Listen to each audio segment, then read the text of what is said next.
আমরা কালকে রানাঘাট থেকে যে শিলিগুড়ির বাসে উঠেছিলাম, সেই বাস থেকে কিন্তু আমরা 6টার সময় নেমে পড়লাম ইসলামপুরে। এখান থেকে মা মিষ্টি নিয়ে নিচ্ছে, আর আমরা যেহেতু এখান থেকে কোনো টেকার পেলাম না, তাই আমাদের কিন্তু বাসে করেই যেতে হবে চোপড়া থেকে টোটোই করে কিন্তু সোজা চলে যাব মামা বাড়িতে। তো এখান থেকে আমরা কিন্তু ব্যাগ ট্যাগগুলো রেডি করে নিচ্ছিলাম বাসে উঠবো বলে।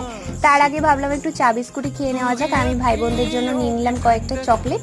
তারপর দেখো আমরা কিন্তু তাড়াহুড়ো করে বাসে উঠে পড়লাম, আর বাস থেকে নেমেই টোটোতে উঠে পড়েছি। আর চা বাগান দেখতে দেখতে কিন্তু আমরা চলে আসলাম মামা বাড়িতে। আমরা যেহেতু 14 বছর পর মামা বাড়িতে পা দিলাম, তো তার জন্য দেখো সবাই কিন্তু আমাদেরকে ওয়েলকাম করার জন্য বাড়ির সামনেই ওয়েট করছিল।